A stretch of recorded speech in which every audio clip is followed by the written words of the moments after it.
She was the most sycophantic knight in history. If anyone said a single bad word about the emperor, she would mercilessly execute them, even if her sharp blade was pointed at innocent commoners. She would cut off their head without hesitation. But it was she who abided by the so-called Knight's Code, who in return was cruelly sent to the guillotine by the emperor. The curses of the people echoed in her ears. In the past, she had withstood everyone's misunderstanding, but now she was defeated by the very lord she was most loyal to. Unexpectedly, when she opened her eyes, she found her head was still on her neck. Lyde thought she had arrived in the underworld. She wanted to see what it looked like. But as soon as she went out, she was taken to the security office by a group of guards. When the captain saw her, he was astounded. Lady Lyde, hailed by all as the model of a knight, had actually violated the curfew. When Lyde stated that she had been executed by beheading, the captain found it utterly absurd. "You are Lady Lyde. How could you be beheaded?" But the piercing pain was still so vivid. It wasn't until that man appeared that Lyde realized she had truly returned to 5 years ago. The two of them had once been partners who fought side by side. He was also the only person who believed Lyde when she was framed for treason. At this time, Morris's forehead didn't have its scar yet, and he looked much younger. To verify her suspicion, Lyde lifted her clothes in public. Sure enough, the terrifying scar on her waist was also gone.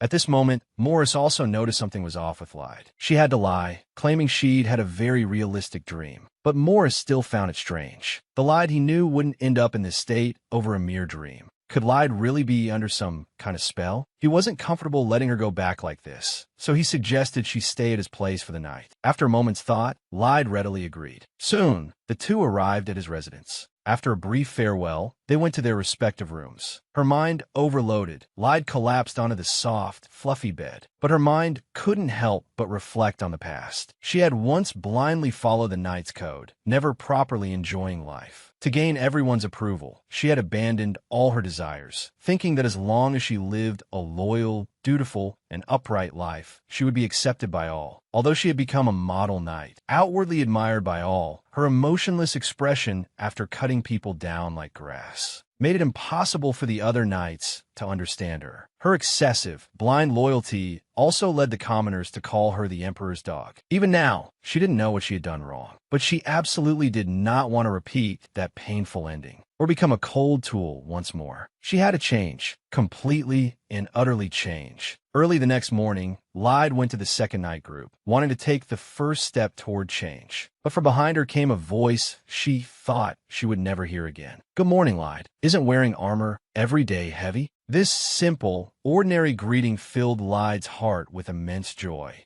He was still that sunny and energetic young man. So this was what it felt like to see a deceased friend again. She tremblingly held Akeelto's hand, savoring his warmth, until Akeelto voiced his confusion. Only then did Lyde slowly let him go. But the words Lyde spoke the next second shocked Akeelto so much he was petrified on the spot. The girl was a workaholic who had worked for 20 years without a single break. But now she was applying for 45 days of leave in one go. This gave her colleague quite a scare. Not only that, but Lyde also shed her usual icy demeanor and took the initiative to praise Akeelto. "I'm so proud of you." Though it was a compliment, Akeelto was so surprised his jaw almost dropped. Lyde smiled. In her past life, she had been very jealous of Akeelto. They were both commoners, but only he was popular. For this reason, Lyde had even disliked him. But when Akeelto passed away, she suddenly realized that apart from Akeelto, no one else would ever strike up a conversation with her with such pure friendliness. This time, she just wanted to seize the opportunity to properly say thank you. Thank you for always taking the initiative and for your companionship. Her sincere words moved Akeelto deeply. In truth, how could he not envy Lyde? He knew he was impetuous by nature and couldn't be as calm and restrained as Lyde. So he had always admired Lyde, this true paragon of knighthood. This was the first time Lyde had been sincerely praised, perhaps out of a mix of shyness and uncertainty. Lyde thanked Akeelto and hurried away. But inside, her heart was already blooming with joy. She never expected that just by taking the first step to change, she would hear the words she had once longed for most. Not long after, Lyde returned home. The moment she sat on the bed, it made a creaking sound. Looking at the bare-walled decor and the empty wardrobe, it was a world of difference compared to Morse's home. She, who had been clueless about how to change, instantly had a plan. She immediately went to a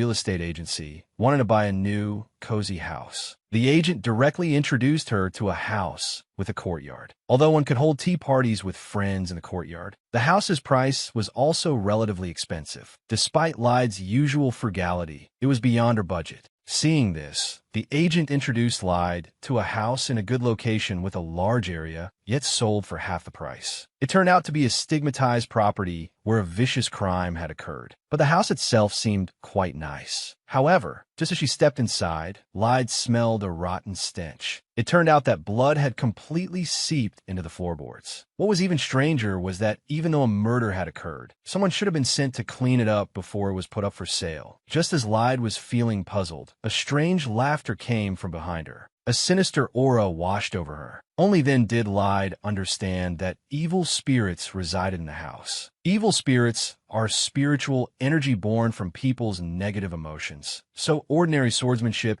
is ineffective against them. Only warm spiritual power can purify them. Instantly, a dazzling light gathered in Lyde's palm. As the spiritual power spread, all the surrounding evil spirits were purified. But Lyde fell into a dizzy spell and suddenly fainted. It wasn't until the afterglow of the sunset shone on Lyde that she gradually woke up. It was because she didn't have a spiritual core yet, and the sudden consumption of a large amount of spiritual power caused her to fall unconscious. It seemed she would have to find time to train hard. Since the agent hadn't informed her about the ghosts in the house, Lyde planned to return to the agency and haggle for a huge discount. She would also have the agent find people to clean the house. Although everyone knew the house had evil spirits, they eventually agreed, tempted by the money. But when everyone arrived the next day, they saw bursts of golden light coming from inside the house. It turned out Lyde was purifying the remaining evil spirits. This scared the people outside into trembling. They didn't dare enter until Lyde came out to greet them. But unlike the gloom when they first entered, the house now had a hint of a warm atmosphere. After a day of cleaning, the house was much tidier than before. Looking at her new home, Lyde felt both unfamiliar and expectant. She didn't know if all this could change the final outcome. Although in her past life, she was prepared to give her life for His Majesty, she was never meant to die so tragically. She couldn't understand why the Emperor would frame her for colluding with the second prince in a rebellion. But regardless, she had indeed become the Emperor's pawn. It was as if all of this was mocking her, her efforts completely useless. She had abided by the code her whole life, just wanting to gain the approval of others. Yet she met such an end. This time, she would never again foolishly follow the Emperor. Thinking of this, Lyde could no longer suppress the sadness in her heart. Every glistening teardrop shone with sorrow. The emotions she had long suppressed were finally released. A few days later, the house was completely cleaned up, and Lyde moved all her luggage into her new home.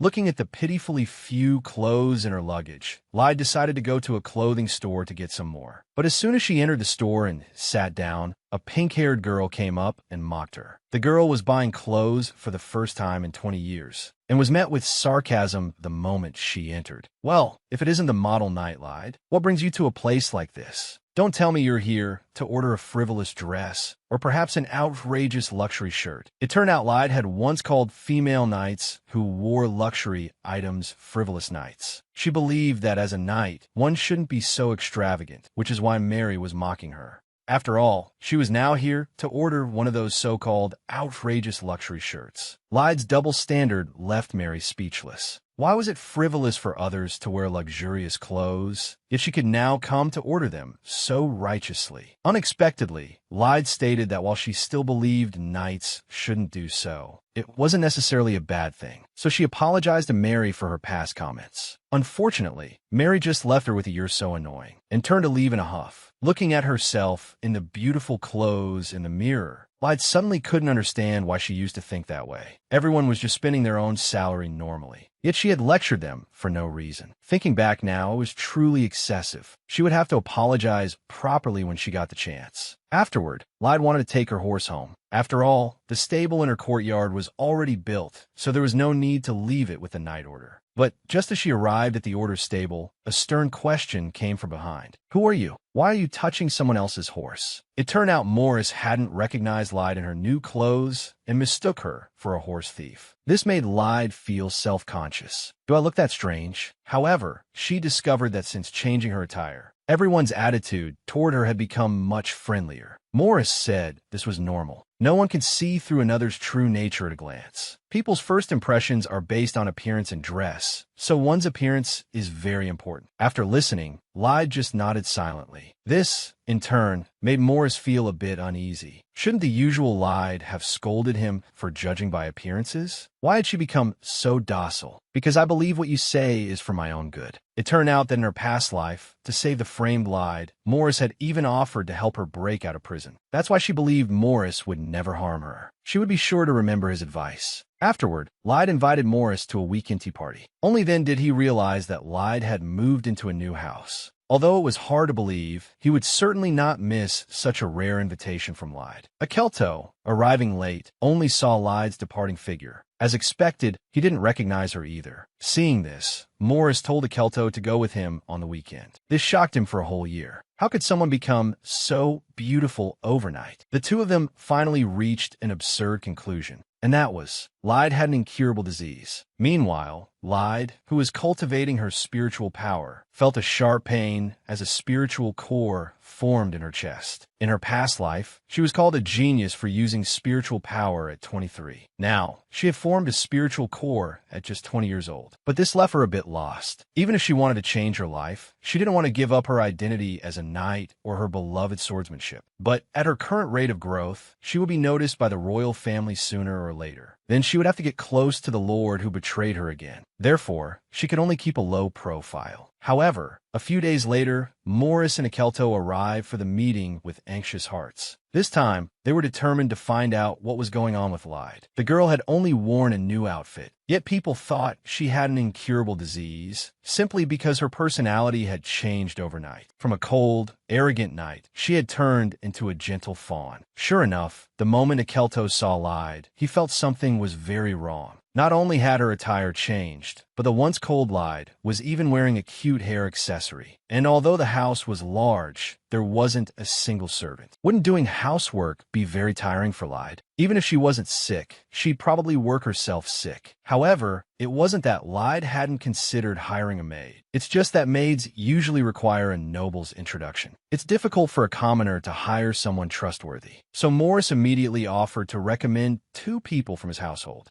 Lyde readily agreed to this, and the two of them breathed a sigh of relief. Akeelto tentatively asked Lyde if her state of mind had changed, since she was suddenly buying clothes and a house. It really wasn't like her old self. Lyde simply stated that she suddenly didn't want to live a boring life and then die. That's why she decided to change her life. Looking at the 2 dear friends she thought she'd never see again, now able to sit together drinking tea and chatting, Lyde's heart was filled with indescribable joy. Now, she just wanted to cherish everyone around her. But how could they know all this? Combined with Lyde's words, they finally confirmed it. Lyde really did have an incurable disease. After the tea party ended, a naive Lyde was still reviewing its shortcomings. Although she wanted to invite the female knights, she remembered Mary's "You're so annoying" and was instantly discouraged. But what she didn't know was that the other 2 had already hurried back to the Knight Order and told the female knights everything that had happened, including their guess that Lyde was seriously ill. Mary recalled that day at the clothing store. If that were true, Lyde's apology back then would make much more sense. So, the group decided to invite Lyde to a proper tea party. After all, Lyde's tea party was so crude that even 2 grown men didn't feel out of place there. A few days later, Lyde received an invitation. She was happy, but also a little puzzled. Although Lowen had always been friendly to her, despite her being unsociable, their relationship was limited to just greeting each other. They weren't particularly close. Why would she suddenly invite her to a tea party? This made Lyde very conflicted about whether to accept, but it was the first time the female knights had taken the initiative to invite her. It was probably best to go. However, Lowen's tea party would likely require her to wear a dress. But all her casual clothes were shirts, so Lyde went to the clothing store again to order the first dress of her life. This shocked the staff speechless. Knight Lyde is finally ordering a dress. All rise. Instantly, everyone swarmed over to take Lyde's measurements. But because the order was too rushed, she could only choose a ready-made dress and have it altered. That was the only way it would be ready in time. A few days later, Lyde would attend her first formal tea party. The girl wore a dress for the first time, but her legs were so stiff she could barely move. Despite looking so beautiful, her face was filled with awkwardness and self-consciousness. It turned out this wasn't just her first time attending a formal tea party. It was also her first time appearing before others in a dress. However, as soon as she sat down, Mary, across from her, stared with a gloomy expression. Fortunately, Lowen broke the ice in time, proactively showing her friendliness. But looking at Lyde's radiant appearance, she didn't look at all like someone on the verge of death. Then, Lyde actually took the initiative to compliment both of their dresses. The sudden praise left Mary at a loss. When she came to her senses, she quickly struck asunder a pose, which made Lowen, who was watching from the side, laugh. As they were joking,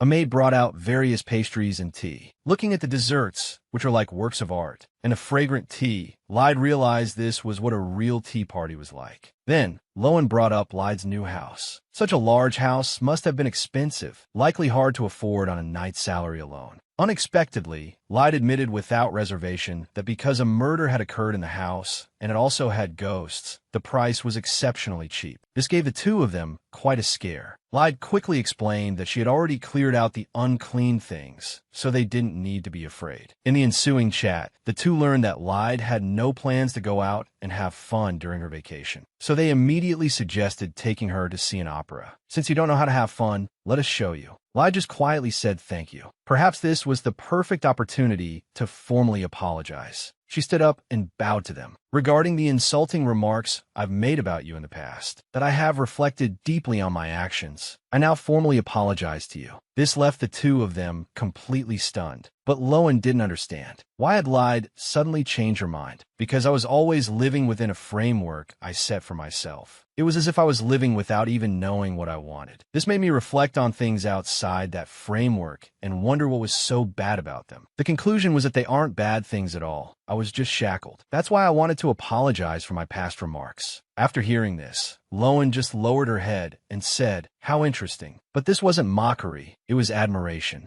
She admired Lyde for being able to change her own views through reflection and for actively breaking free from the shackles that bound her. Afterward, the two wanted to help Lyde find things she liked, so they brought up District 3, where she used to live, to see if she could recall any fond memories. But upon hearing this, Lyde broke out in a cold sweat, because in her past life, she was the one who had personally burned that district to ashes. That fire consumed not only ordinary commoners, but also young children. Because it was her Lord's command, she hadn't hesitated for a moment. Even though this hadn't happened yet in this life, just the memory of her past actions made it hard for her to breathe. This made the two, who believed she had an incurable disease, very nervous. They immediately suggested she go back and get some rest. They could go out and have fun together later. In the days that followed, the two of them showed up at Lyde's door, on time, every day. They not only saw their first opera together, but also went shopping at clothing stores and tasted all kinds of soft cakes and teas. However, the time for Lyde to return to her unit came quickly, but she found that there were unusually few people in the order that day. That's when Morris told her that monsters had appeared near the capital, and everyone had gone on a mission. Hearing this, Lyde rushed toward the mission location, because she knew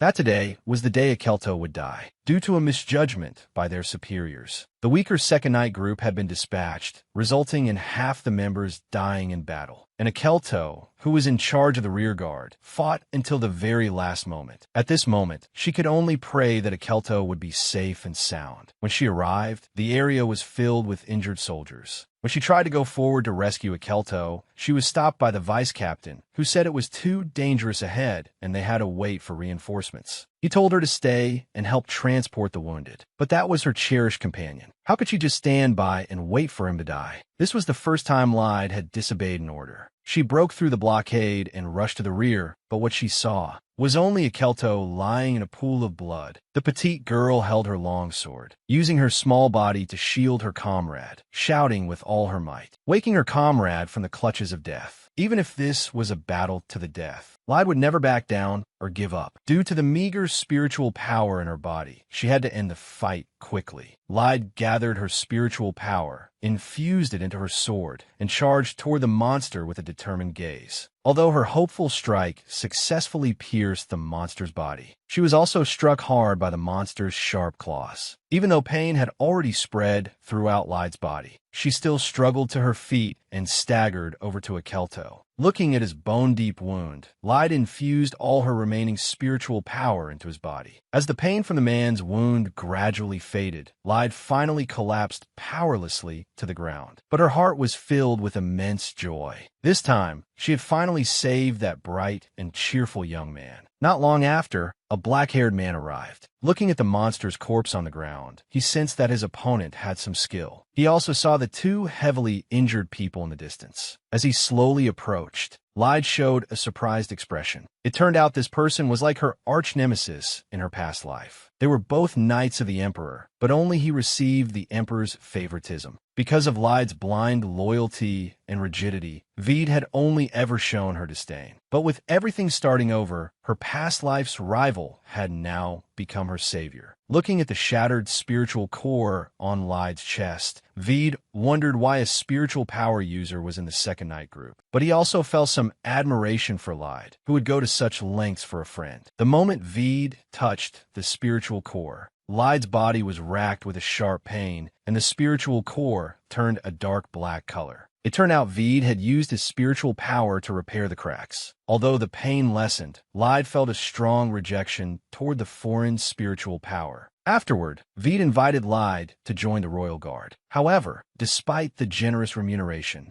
Lyde refused without hesitation. She did not want to get close to the lord who had betrayed her again. Besides, she hadn't decided who to pledge allegiance to in this life. But unexpectedly, Veed bent over laughing. It's the 21st century. How could someone think they need a master? Isn't that the way of the knight that only appears in fairy tales? It wasn't until the first night division arrived that Veed stopped his broad smile. However, Lyde let Veed take the credit for hunting the monster. After all, she didn't want to reveal the matter of her spiritual core yet. Veed readily agreed. In that case, you owe me a favor. Lyde was just speechless, but in the end, Veed casually found an excuse and gave the credit to the First Night Division. Wow, no wonder in her past life, news spread that the First Night Division had hunted the magical beast. Recalling her past life when she was framed and detained, the two had met by chance. Although Lyde was in too much pain to clearly hear Veed's muffled words, she saw the regretful look on his face. Perhaps Veed never had any ill intentions from the beginning. A few days later, Lyde gradually recovered. But what awaited her was suspension and reflection. The girl had risked her life to save her comrade's life, yet she was suspended for disobeying orders. Unexpectedly, she received the sincere concern of her friends. Next, Lyde and Morris planned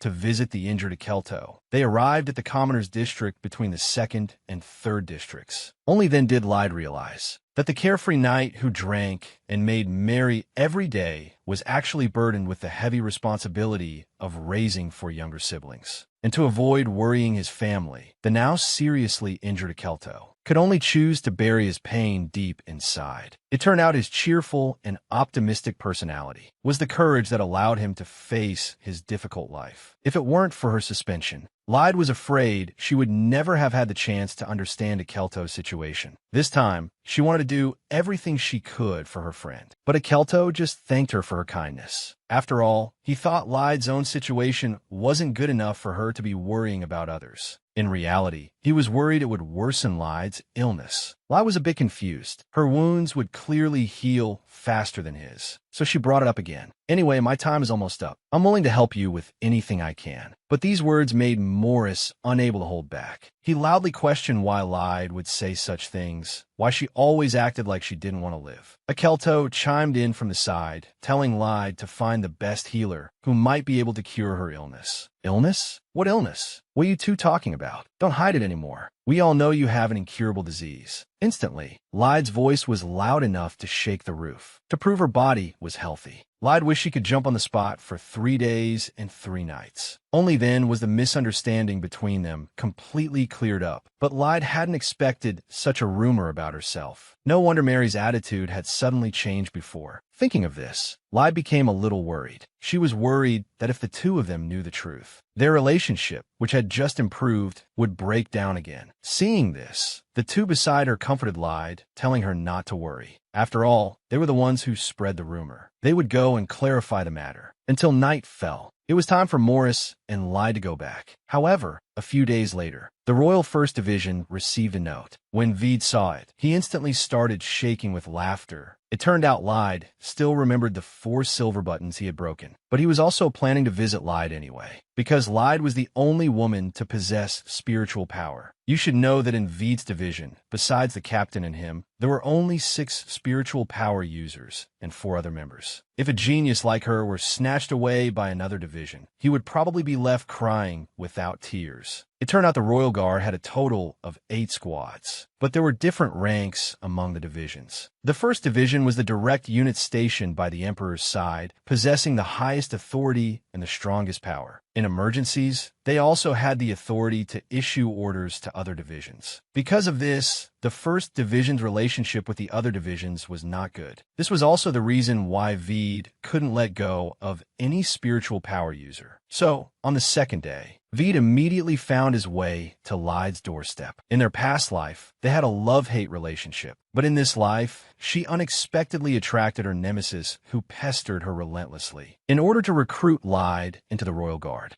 Veed found her home the very next day. But his so-called witty greeting only earned Lyde's disgust. Veed's heterochromatic eyes could easily see the flow of spiritual power. Yet he still asked her if the spiritual core was her own color, seeing Lyde's expression telling him to leave. He had to quickly get to the point. If Lyde wanted to find a master to pledge allegiance to, the Royal Guard, located in the 1st district of the Imperial Palace, was undoubtedly the best choice. Although Veed was right, the core figures with status were all gathered in the center of the palace. And Lyde, who previously belonged to the second night group, could only enter the second area of the palace. Although she had already changed Akeelto's death, the future was full of variables. The more information she had, the better. Joining the Royal Guard was indeed more advantageous for her. But to walk the path of her past life again, she wasn't ready. Veed also understood her meaning. He got up to leave. Anyway, he didn't expect to persuade Lyde in one go. But Lyde didn't expect Veed to invite her again and again. In her past life, she belonged to the 6th Royal Guard, and she hadn't earned Veed's appreciation, even when she followed the Emperor's order to burn down the slums. Veed had even drawn his sword, wanting to kill her. Lyde had always had doubts in her heart. Why was she reborn? And was her current path the right one? For this reason, it was time for her to seek answers. Soon after, Lyde arrived at a village, wanted to find the magician from the address. But she encountered a girl surrounded by several men. When Lyde went forward to ask, the other party claimed the girl had refused the Count's summons. Now, they were just following orders and told Lyde not to meddle. But Lyde stated that this was not the Count's territory, so the Count had no right to take coercive measures. The Count, in the distance, saw his men were taking too long and came over to hurry them. Seeing this, Lyde revealed her identity and asked the Count to have his men stand down. But how could the Count be afraid of an ordinary knight? He immediately ordered his men to attack Lyde fiercely. But in the next second, Lyde took them all down. Then the guards arrived on the scene. Faced with Lyde's accusation of Count All's arrogant behavior, the guards could only meekly ask the Count to return. Afterward, Lyde took the girl home. On the way, she asked if she knew someone named Kana. It turned out this person was the girl's older brother. When the girl knocked on the door, Kana rushed out anxiously from inside. Trembling, he hugged his sister tightly, until his sister reminded him.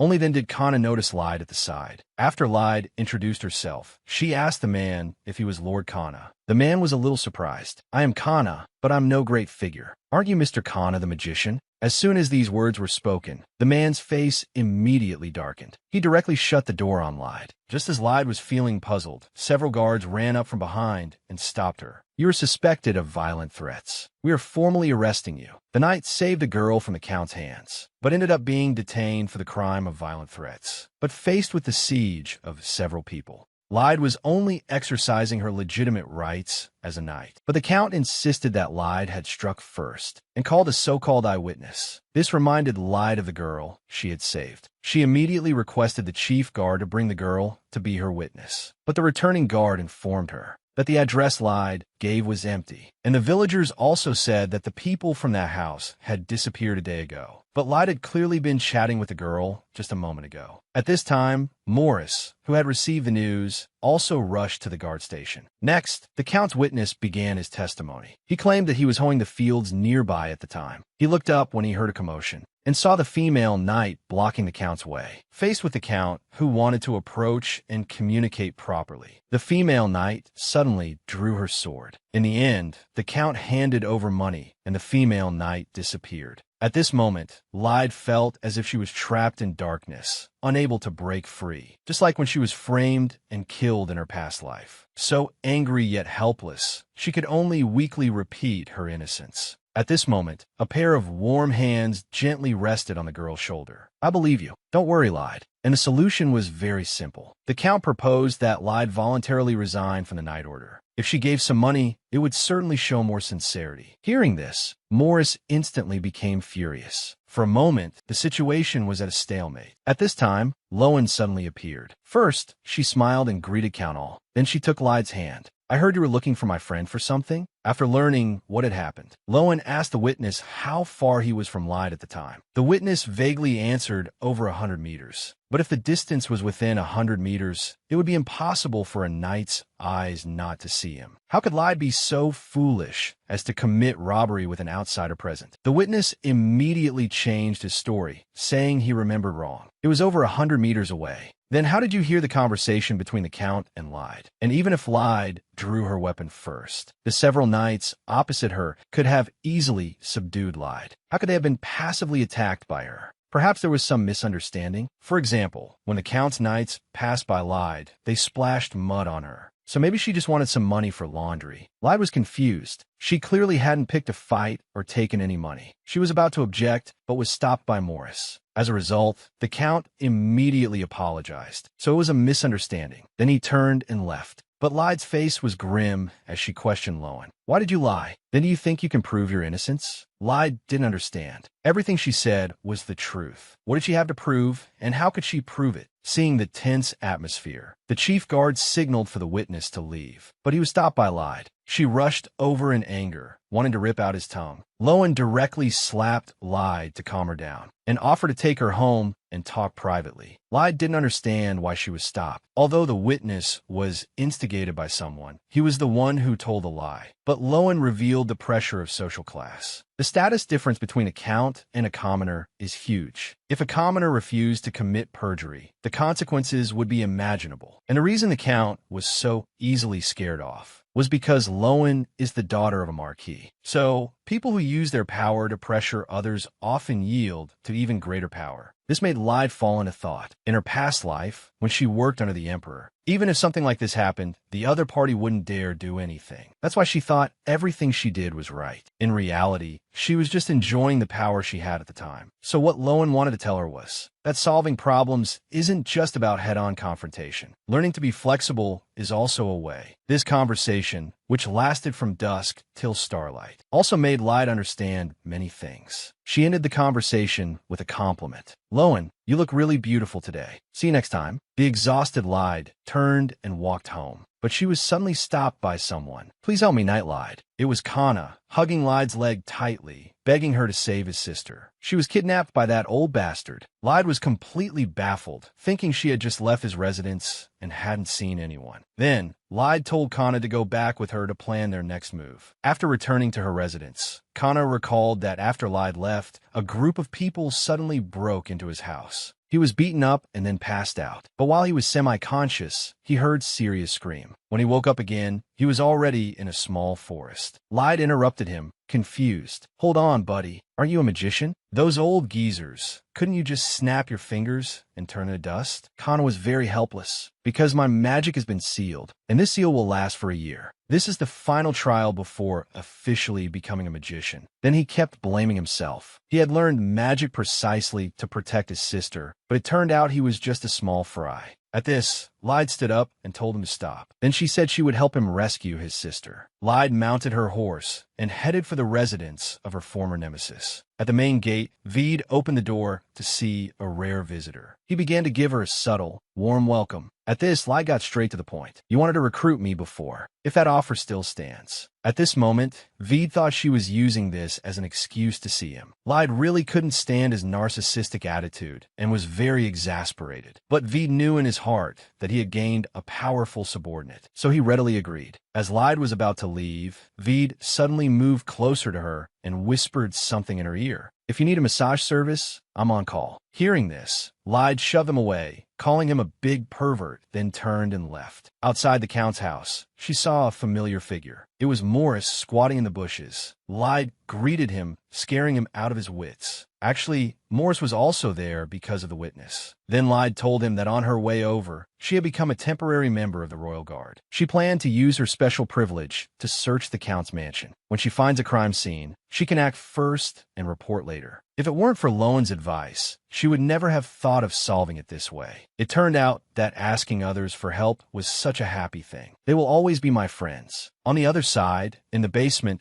the Count was preparing to show some care for Syria. With a crash, Lyde descended from above. She cleanly and efficiently took care of the Count. Before Syria could recover, Lyde explained that the situation was a bit complicated. If she took her to escape now, they might be framed for murder. So she told Syria to pretend to cry for help while escaping. Someone was waiting outside to help. She herself would slip out through another exit. As expected, the plan worked. Morris took Syria away amidst the chaos. Soon, the news of the Count kidnapping a commoner spread like wildfire among the nobility, and everyone outside knew that the one who saved the commoner was Morris. Akeelto, at his side, teased him that he had become a big star. But Morris knew very well that this was all Lyde's doing. If she really went to the Royal Guard, he would feel very regretful. Meanwhile, Kana expressed his deep gratitude and apologized for refusing to see Lyde earlier. Because people who usually want to see a magician have impure motives, so he tended to be more cautious. Actually, Lyde was looking for him to ask about time reversal magic. She thought she might have been affected by it. At this, Kana pondered for a long time. He believed that such magic did not exist, because magic is not omnipotent. But there was another possibility. Lyde had experienced dimensional travel. Every choice creates countless nows. Lyde, listening at the side, felt like she was listening to gibberish. After this output of knowledge, Kana prepared to leave. Before going, he asked Lyde to let his sister stay here temporarily. And Lyde was just worrying about being too bored alone, so she also invited Kana to move in. This gesture was completely unexpected by Kana. Lyde had acted righteously without asking for a reward, and now she was even giving him and his sister charity. At this moment, he just wanted to entrust everything to Lyde. With things having come to this, Lyde nervously said to Kana, "Please be my friend." At this, Kana grabbed her hand, thinking to himself that he not only wanted to be her friend, but also have her babies. At this moment, the word friend took on a greater meaning in Lyde's heart. At a tea party a few days later, everyone was curious how Lyde knew about the Royal Guard's right of immediate punishment. Because before this clause was abolished, its predecessor was the Act Schweitzer, a group collectively known as the Eight Swords. They were the 8 warriors of the Empire's founder, Bahamut, and represented military force and power. After consolidating the Empire's foundation, the Act Schweitzer became the Emperor's subordinates. From then on, they were renamed the Royal Guard. They also inherited most of the power, and Lyde stated that as a knight, one must know all the powers one possesses. At this, everyone tried to persuade Lyde. It's hard to find a partner if you join the Royal Guard. Actually, Lyde had no intention of getting married. At some point, Mary became interested in these things and started asking Lyde about Veed. This standard rich and powerful second-generation heir was born winning at the starting line and also has the air of a domineering CEO. He could be called the dream of thousands of young girls. But what everyone never expected was that the first time they met, he, who looks deceptively gentle, openly sexually harassed Lyde. Mary instantly saw red. She didn't expect the man she was interested in to be such a person, and that pervert would also be at the ball next week. At this, Mary made a fierce declaration. If that guy acts so unrestrained again, she won't show any mercy. But Lyde wears this one formal uniform 7 days a week. The girls couldn't possibly attend the ball with her like that. And when she heard the price of a new dress, Lyde was floored. This was simply not something a working person could afford. Returning home, memories of her past life suddenly flooded back. Lyde remembered what would happen the day after tomorrow. The crown prince and crown princess would be attacked by unknown assailants. Veed and the crown prince would be seriously injured, and the crown princess would die. People would blame the captain of the royal guard for his negligence, until he was finally dismissed. Lyde secretly resolved to repay her debt to Veed. At the same time, she had to stop the incident from happening and return the position, because her heart was still with the Second Night group. Before the incident, the crown prince was to have a secret meeting with Picha, the head of the Nobles Alliance. It was the crown princess who, in order to maintain peaceful and friendly relations, wrote directly to the wives of the Western nobles, which led to this meeting. The so-called Western Nobles Alliance had made great sacrifices during the Empire's campaign against the barbarians. Later, to maintain peace with the barbarians, they engaged in political marriages. Because the blood of barbarians flowed in the veins of the Western nobles, the Central nobles ostracized and despised them. Since then, the Western nobles united and formed an alliance. And this time, the crown prince wanted to show them his sincerity. The long-standing discord with the Western Nobles Alliance should also end. At this time, Veed, who was escorting them, saw the meeting point in the distance and decided to scout ahead alone. Halfway there, Veed heard a hissing sound from behind. Looking back, a huge magical beast appeared before the procession. The beast lashed out. A horse went into its mouth. Veed dashed forward and cut off one of the beast's arms. But just then, another magical beast appeared in front of the crown prince's carriage, opening its massive jaws. Veed, hearing the shouts from afar, was completely stunned. He was outnumbered and couldn't get away at all. At this moment, Veed was utterly desperate, about to watch helplessly as the other beast prepared to tear the crown prince's carriage to shreds. Just then, a figure leaped over Veed's head. It was Lyde. She told Veed to hurry and protect the prince. She would handle things here. The magical beast was also stunned. The fight was going fine, and suddenly the opponent changed. That's not how you play. After a battle, everyone escaped the danger. At this point, Lyde paid her respects to the crown prince, claiming she was training nearby and happened to see them being attacked, so she came to help. But just as they caught their breath, they heard another noise nearby.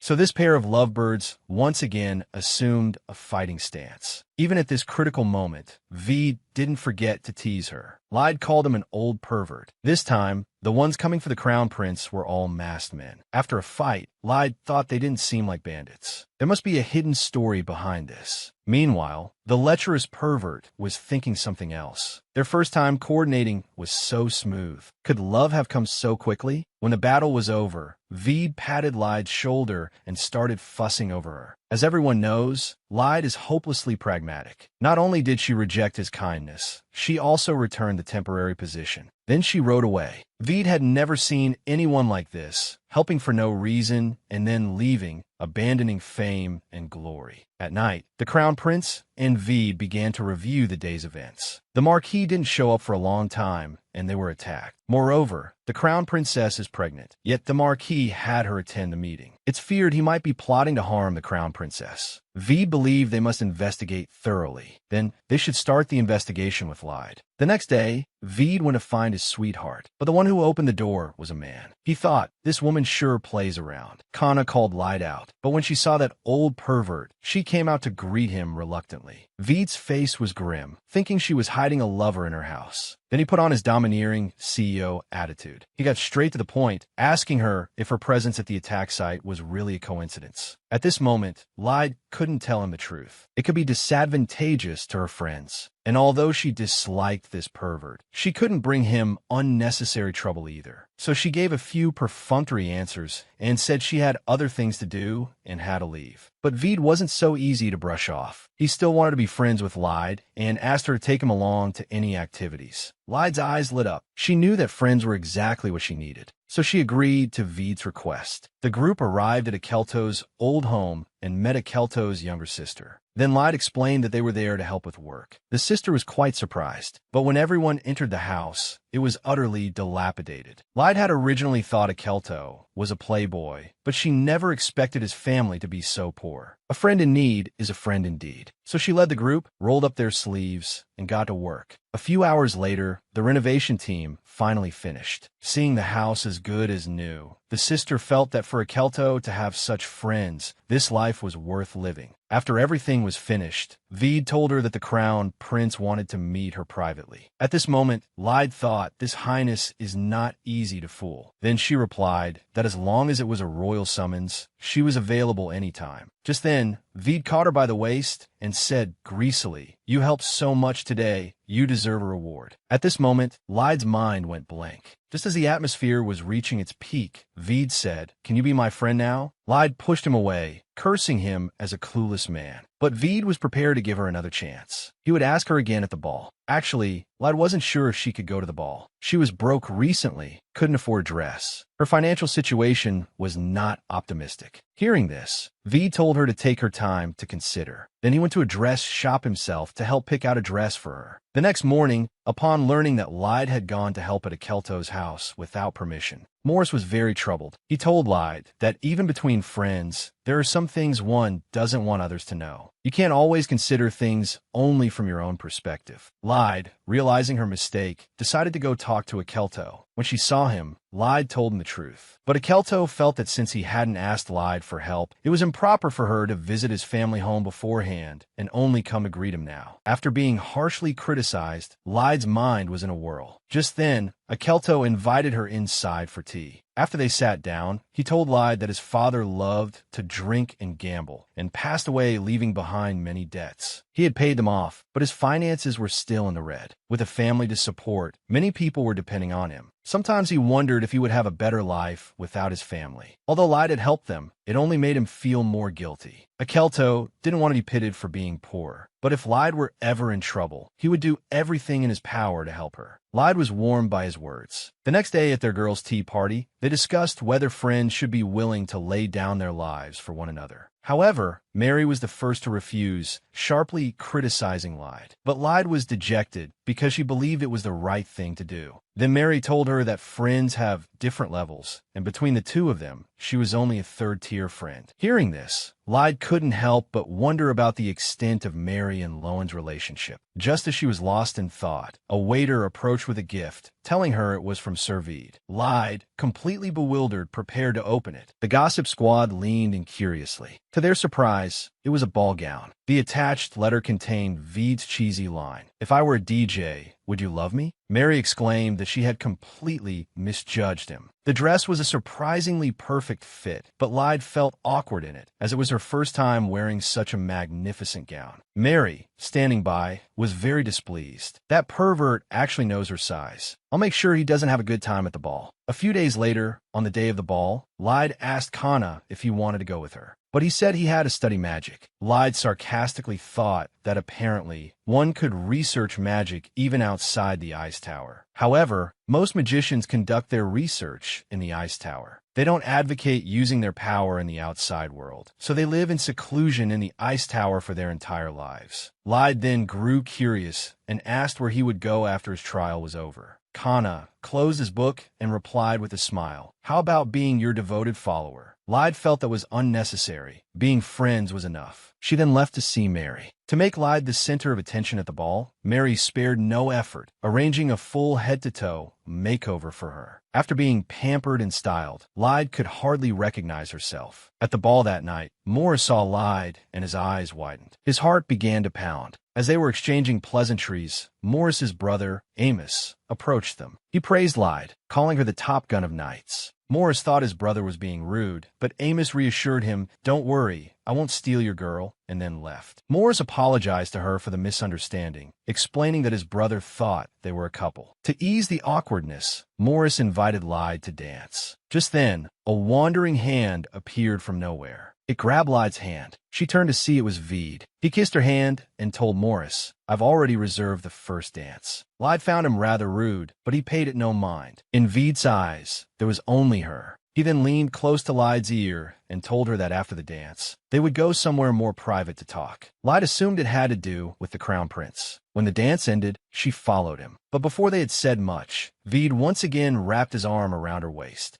With a loud smack, Lyde slapped him across the face, telling him, "You can say what you want, but don't touch me." Veed was surprised that his charms had no effect on her. He then told her to report to the palace the next morning. After settling the official business, he questioned Lyde again. "Isn't it time you gave me an answer?" Lyde thought that if she just refused him, everything would be fine. Unexpectedly, Veed's shamelessness was truly unparalleled. He immediately said, "I don't care what you think, I care what I think." Lyde couldn't outlast him and finally accepted Veed as a friend. Afterwards, she found her friends, only to be hit with a shocking piece of news. Lowen had a fiancé. But before she could get all the gossip, Lyde told them about how Veed had held her and gotten slapped for it that night. Everyone was shocked. Then, Mary quietly gave her a piece of advice. Meanwhile, Veed left the ball. Unlike his usual self, he was melancholic tonight, feeling wronged for being slapped out of the blue. Just then, a voice called out to him. He saw Lyde running over anxiously and grabbing his hand. Could this be love? Lyde apologized for her earlier extreme reaction. To deal with someone like him, there was a secret weapon, the carrot and stick approach. This was what her good friend Mary had told her. Lyde then added that he should also watch his words and actions in the future. Before she could finish, Veed started to get handsy. He began whispering a series of cheesy, sweet nothings to her. Lyde's mind was racing, and she didn't know how to respond. Then Veed switched to professional flattery, praising her swordsmanship as second to none. Sure enough, the romantically oblivious Lyde fell for it, a reaction Veed duly noted. On the way back, he kept replaying what had just happened. He realized that Lyde responded more to praise for her skills than for her appearance. The next day, at the appointed time, the Crown Prince had already been waiting for some time. After a brief exchange of formalities, the Crown Prince first thanked Lyde, then admitted that he had previously harbored suspicions about her. Lyde immediately defended herself, professing her unwavering loyalty to the royal family, with absolutely no ulterior motives. Seeing her sincerity, the Crown Prince wanted her to serve him. But Lyde, knowing full well the consequences of serving the emperor from her past life, refused him. The Crown Prince, who had never faced such a situation, suspected she was loyal to the emperor. Lyde fearfully denied it at once. But the Crown Prince was not so petty. She was his savior, after all. So, he gifted his most precious sword to Lyde, and then dismissed her. After she left, Veed was puzzled by the Crown Prince's actions. What was the meaning behind gifting his most precious sword, one that even Veed himself didn't possess? The Crown Prince thought him still too naive. Giving that sword to Lyde was tantamount to telling everyone she was one of his people. Veed realized this meant using Lyde as bait. The Crown Prince didn't deny it, telling him that as a man who would be emperor, he had to make the best use of his assets to maximize the benefits. Lyde is a very capable knight. She will eventually catch someone's eye. I just hope she doesn't end up as an enemy. Veed understood his meaning and turned to leave. Later, when he met Lyde, she returned the sword to him. He angrily called her a fool for playing hard to get with the Crown Prince, saying no one would recognize the sacrifice she was making. Lyde tearfully replied that she also wanted recognition, but striving just for approval wasn't the way of a knight. As they were talking, the emperor happened to pass by. He noticed the newcomer beside Veed and inquired about her identity. Lyde, standing nearby, was too nervous to speak. The man she had once sworn to give her life to serve was right in front of her. Seeing her delayed response, Veed stepped in to help her. The emperor didn't press the matter and left, leaving Lyde standing there, stunned and motionless. Veed had to call her name several times before she snapped out of it. Lyde ran home in a panic. The moment she saw Kana, she threw herself into his arms. A bewildered Kana held her tightly as she trembled in panic. After she calmed down, Lyde told him how she used to be willing to sacrifice herself selflessly for a cause. It wasn't until she met the person who led her to her death that she learned to cherish her own life. Now, with good friends by her side, she was no longer all alone. Kana thought this realization was good, telling her she must never take her life lightly, because there are people who care. He then added that once he became a magician, he would be her devoted follower for life. His words were a wake-up call for Lyde. She used to believe that only by gaining the approval of the royal family, that could her existence as a knight have meaning. But now, she had completely overturned that old way of thinking. A few days later at the training grounds, Morris and Lyde were locked in a fierce duel. Before long, Morris was defeated. Lyde then turned to her friends and asked why they weren't sparring. Lowen pushed Mary forward, telling her to spar with Lyde. But But how could Mary possibly be her opponent? The outcome was predictable. They had barely started when Mary's sword was knocked from her hand. Akeelto, watching from the side, couldn't help but burst out laughing. It was the first time he had ever seen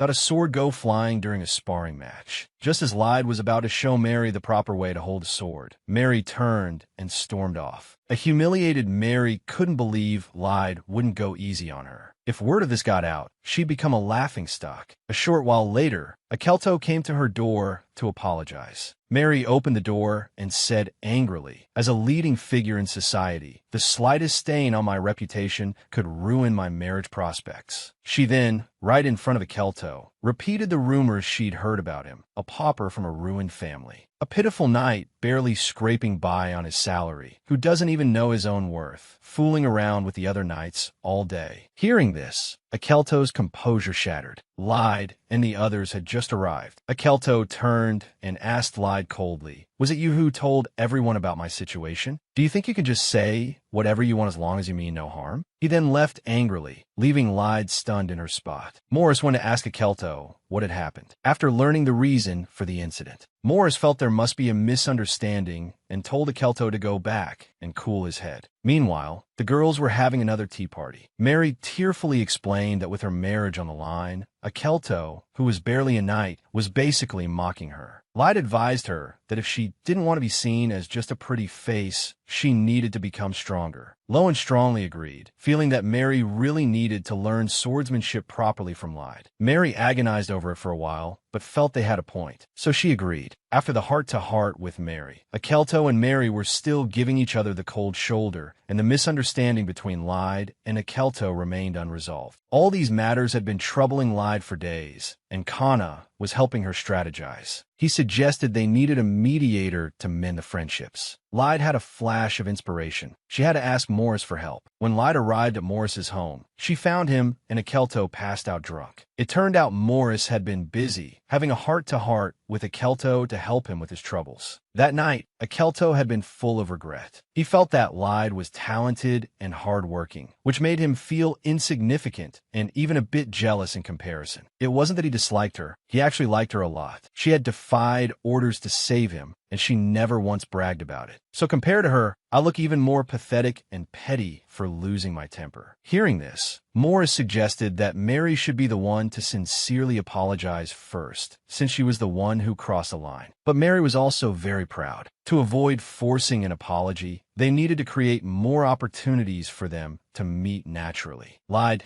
then had an idea. She would start a swordsmanship tutoring class and ask Morris to join. That way, Akeelto would surely come too. Besides, Mary had already agreed to learn from her. Lyde thought this would help improve everyone's relationships. Morris smiled in relief, thinking she had really matured and seemed like a different person. Lyde then said she needed to go to a shop and that they could discuss the date later. In a weapons shop, Lyde was struggling to decide which new sword to buy because she had accidentally broken her old one while using her aura. Looking at her empty wallet, Lyde regretted giving Veed's sword back. She couldn't afford a decent sword. As she mulled it over, she had a sudden idea, the dress from Veed. A moment later, she decided to pawn the dress, but ran into Veed right at the pawn shop's entrance. After exchanging some pleasantries, Veed sensed something was amiss, his eyes falling on the dress in Lyde's hands, in the pawn shop behind her. But he wasn't about to blame her. Instead, it confirmed his earlier theory. She preferred praise for her swordsmanship over her appearance. So young Master Veed paid for everything that day. Lyde was thrilled with her new sword and expressed her gratitude to him. Veed, in turn, told her the doors of the Royal Guard were always open to her. But Lyde, who now had close friends and no longer needed others' approval, said she would think about it. Veed then insisted that her new sword had to be tested, so the two of them went to his training ground. They fenced furiously, the spark of their rivalry igniting once more. Lyde found an opening and pointed her sword at Veed's neck, stopping there. She had actually won the duel against the Sir. Before she could react, a kick sent her to the ground. Lyde was confused. Isn't this a sword duel? Why the kicking? Veed just shrugged and said, "This is practical combat training." But Lyde was fired up now. She used her aura and launched a fierce assault on Veed. After she finally won, Veed grabbed her arm and said with concern, even with aura protecting you, that you can't block with your arm. But the oblivious Lyde knew nothing of this. She had only been focused on defeating Veed. He scolded Lyde, "You need to learn to put yourself in other people's shoes." This immediately struck a chord with her. Veed then suggested they continue sparring. After what felt like a long time, they finally finished. Through their duel, Veed realized Lyde knew his habits. He was very surprised, wondering if she secretly had a crush on him. Lyde just gave a vague excuse and said she was going to take a shower. Leaving Veed alone, he began to suspect that Lyde might have ties to the Emperor or some other power. When Lyde appeared again, she was wearing the dress Veed had given her. Their eyes met as they prepared to dine. Lyde had never imagined the two of them would become friends. In the past, the Emperor had always given the most difficult missions only to Veed. Out of jealousy, she had argued with him every day. But during one mission, she helped him, something that even Veed couldn't believe at the time. After dinner, Veed escorted her home. He still very much wanted Lyde to work under him, so he could protect her. He then told Lyde he was already looking forward to their next meeting.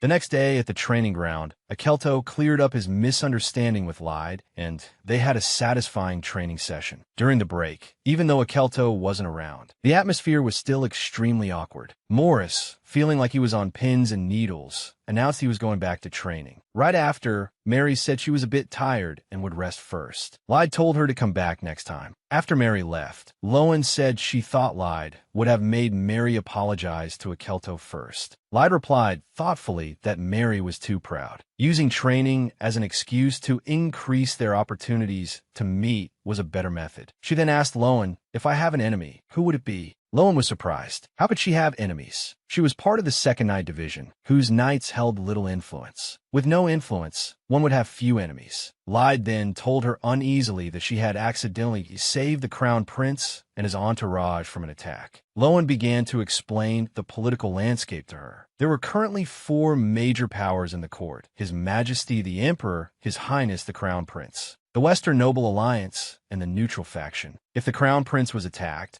there were only 2 possible culprits: the Western Noble Alliance or the Emperor himself. If Lyde sided with the Crown Prince, she would undoubtedly make enemies of the other 2 powers. Lyde was confused. The Emperor has no reason to harm the Crown Prince, does he? Lowen shook her head and sighed. The Emperor had already caused the deaths of the Crown Prince's older brother and the Empress. Power is a terrifying thing. Even on the throne, he still wants to harm. But his own son and wife. Lyde then asked, "So which faction are you?" Lowen explained that her family belonged to the neutral faction. They don't simply serve the royal family. We must decide which power to support based on our own convictions. Serving a lord is a personal choice, but your ultimate loyalty should be to yourself. If you serve the royal family, you'll eventually have to choose between the Crown Prince and the Emperor. Lyde's mind was in turmoil. As dusk approached, she decided to go visit Mary. She found Mary worrying by herself. The moment Mary saw Lyde, she couldn't hold back her feelings anymore. She'd been miserable all day because of Akeelto. Seeing that Mary was ready to talk, Lyde was more than willing to help her. But Mary worried that Akeelto would never forgive her. She then began to pour her heart out to Lyde, admitting she desperately wanted to be seen as different, as someone special. Lyde comforted her, saying that she used to care too much about others' opinions as well, and had only recently realized one shouldn't live for others. Mary's expression cleared instantly, and she decided to apologize to Akeelto at the next training session. The next day, Mary showed up with her hair tied up, looking like a completely different person, which impressed everyone. Morris glanced at Akeelto. It seemed he hadn't readily accepted Mary's apology. But Lyde noticed Mary wasn't dejected today, because she had vowed to keep apologizing to Akeelto until he accepted. The next day at home, Syria, who had been developing new recipes, invited Lyde for a taste test. Looking at the table laden with delicacies, Lyde's mouth watered. After tasting them, she was full of praise. Syria, seeing Lyde's satisfaction, told her she wanted to become a chef. After the meal, Lyde took Syria's words to heart. Back in her study, Lyde made a list of memories from her past life. She couldn't remember what happened after the magical beast appeared in Dudine and the alert was issued. Skipping past that, she recalled and wrote down Morris quitting the Night Division, her aura core being discovered, and her selection for the 6th Royal Guard. Kana was appointed as the court magician, and the Emperor appointed her as his personal knight. This was followed by the Western Noble Alliance's rebellion, the demolition of the slums, and the death of the Crown Prince. The crime she was framed for in her past life was treason, for colluding with the third prince to assassinate the Crown Prince. To this day, she still doesn't know who the real culprit was. But this time, Lyde would not be the scapegoat again. The people around her had changed dramatically from before. In this life, she had to defy fate. At that moment, Lyde felt a strong urge to see the overbearing CEO, and for some reason, she found herself at Veid's house, where she froze in shock. Who could possibly resist such a temptation? When Veid saw his rare guest, he eagerly pulled Lyde in for afternoon tea. He was ecstatic to learn she was joining the Royal Guard. It was like they were 3 players waiting for a 4th. Lyde then told him that to avoid being mistaken for the Crown Prince's confidant, she didn't need Veid's protection. Veid just shrugged, saying that not everyone in the 1st Royal Guard was the Crown Prince's confidant. I only agree with some of the Crown Prince's ideas and thoughts. I just personally leaned toward his side. He then told Lyde that she didn't necessarily have to choose a lord to serve. Hearing this, Lyde was instantly enlightened and felt she had learned a great deal. At dusk, on her way home, she bought a cookbook for Syria, a gesture that moved Syria to tears. Meanwhile, at the training grounds, Akeelto was learning a lot from Lyde. With a bit more effort, he could reach a new level and become terrifyingly strong. He asked Lyde how she had trained to become so skilled with the sword.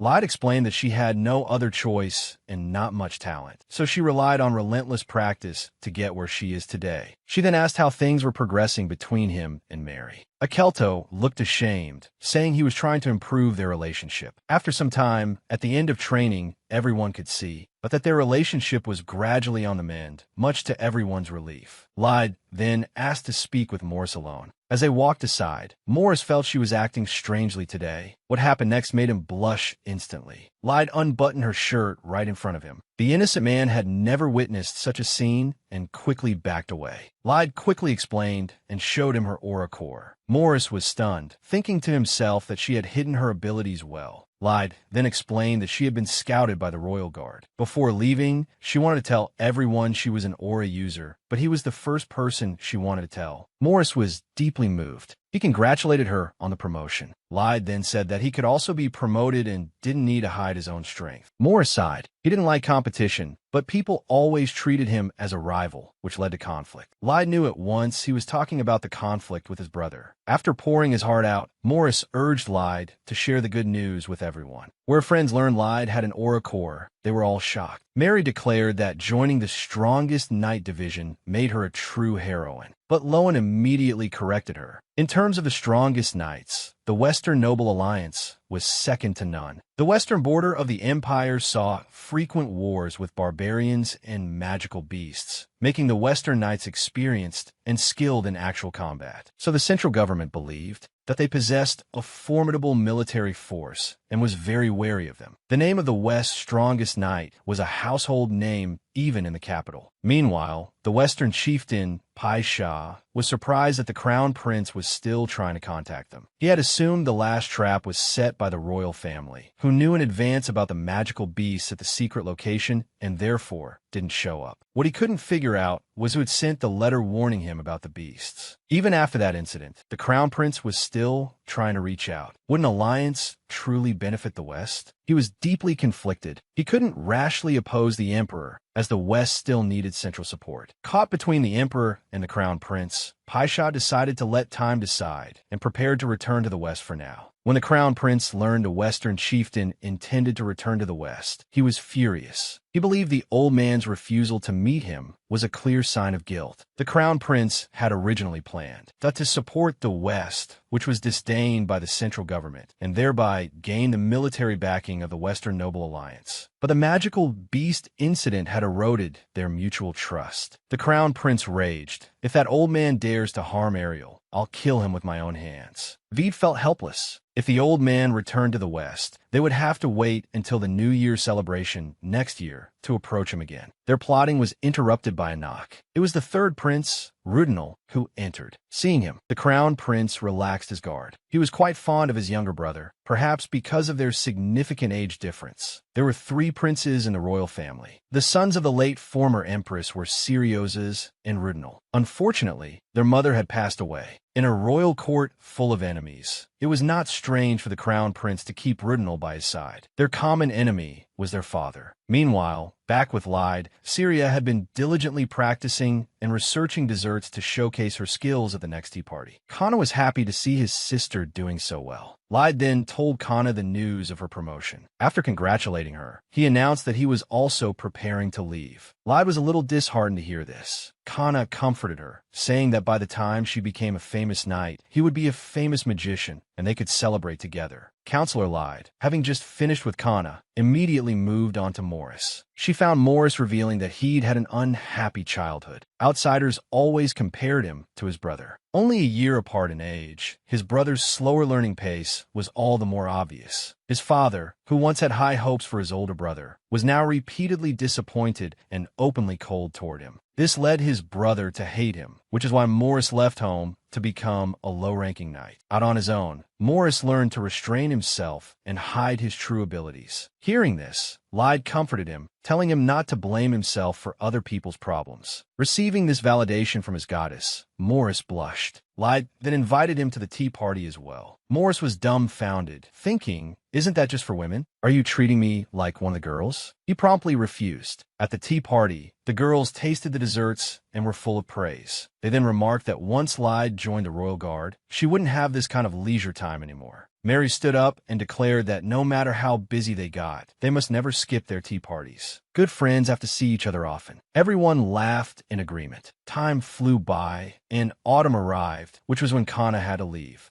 Just before he left, he didn't forget to whisper a few words to her, then departed. As for Lyde, she successfully entered the royal guard. After the fitting, Veed took her for afternoon tea. Lyde felt quite embarrassed for always receiving gifts from him. To express her gratitude, she said she would definitely not hesitate to help if Veed ever needed it. After a while, Veed finished eating and wanted to get some exercise. Hearing it was fencing, Lyde, as if she had wind and fire wheels on her feet, rushed straight to the training grounds. When it was time for work, her colleagues all praised Lyde for mastering how to use aura at such a young age. They all wanted to spar with her. During the practice sessions, Lyde was seen crushing them, and her colleagues were defeated one after another. This was all within Veed's expectations. Afterwards, he prepared to take Lyde to the palace to make an appearance. They arrived at the crown princess's residence to pay their respects. The crown princess was seen stroking her belly. She said she had summoned them to thank them for saving her life. At the same time, they were also the saviors of the royal grandchild. Afterwards, Veed told her that the crown princess's pregnancy must be kept secret as it was a very critical time. After Lyde agreed, Veed said there was one last task for the day, the welcome party for new members. The next morning, Lyde was sprawled on her bed. She had been plied with drinks by her colleagues last night, and her head was still aching. But the thought of having to work today gave her an even bigger headache. When she arrived at work, the vice captain saw Lyde and wondered why she came in on her day off. However, due to her hangover, Lyde couldn't remember at all that it was her day off. She then told the vice captain that she was passionate about her job and a workaholic. Hearing this startled the vice captain. Just then, a handsome young man came over and started showing concern for the newcomer, Lyde. He then began to ask what her relationship with the captain was. He thought they were a couple. Lyde found the man rude and gave him a sarcastic retort before leaving. At the tea party, her group of friends also condemned such impolite behavior. At the same time, they thought Lyde handled it brilliantly. At this point, Lyde asked a question, and Lowen's answer shocked her. She had previously noticed at the palace that Veed and the crown princess's relationship was unusual. Who would have thought they were actually cousins? Afterwards, Lowen also mentioned hearing that since Lyde joined the royal guard, the topic of a female or a user had been widely discussed in high society. Because of this, people were always trying to talk to Mary, as they all knew she was friends with Lyde. Lyde then asked them about Morris's recent situation. Upon learning he was busy taking care of his father, she became very worried. As a good friend, she decided she must go see him. After a moment, Mary cleared her throat and said she and Alcabar had completely reconciled. Lied, watching her good friends all doing better and better, felt very happy inside. Elsewhere, the terminally ill old master was persuading Morris to inherit the family title. But he didn't want any of it at all, just wanted to be a quiet, handsome man. He then turned and left. On his way, he ran into his brother, who made sarcastic remarks at him. Morris genuinely did not want the title from the bottom of his heart. However, his brother thought he was being hypocritical, which left Morris feeling helpless. He was ready to have a heart-to-heart with his brother, but his brother just wouldn't believe him. Helpless, he had no choice but to leave. It seemed like no one in this family cared about his feelings. Only his good friend, Lyde, would trust him completely. The next day, when Morris's brother saw Lyde visit, he started flattering her profusely because she was now the talk of the capital. But Lyde ignored him, only wanted to find Morris. This action was deeply remembered by his brother. After Morris met with her, he told Lyde about his recent troubles at home. Her mind quickly turned, and she thought Morris should join the First Night Order. He is loyal and capable. He would quickly be promoted to vice commander there. Then he would also have his own territory. That way, he wouldn't have to inherit the family title. Morris, beside her, thought it made a lot of sense. He then started asking about Lyde's parents. Lyde told him that she was abandoned at an orphanage as a child. Perhaps they couldn't afford to raise her. Later, when she grew up, she moved to a relief home. At 8, she was sold to a circus. That's where she learned her swordsmanship. At 13, she became a knight squire. Because of her environment, she used to be a very ruthless person. As she said this, Morris grabbed her hand, saying she was now the gentlest woman in the world, and his best friend. Lyde's heart warmed. After their heart-to-heart, his brother was seen making sarcastic remarks at Morris again. The family was about to hold a funeral, yet he had time for romance. I don't know what you two are plotting, but what can a woman with no title do? Hearing this, Morris spoke to his brother in a warning tone. You can be sarcastic with me, but I won't tolerate you insulting my friend. The brother had never been provoked like this. This brat is finally showing his true colors. I will definitely not let him off. Time quickly passed to winter. People from the Western Alliance pleaded with the Crown Prince for rescue. They had intended to ask the Emperor for help, but he used the excuse that the West's forces were strong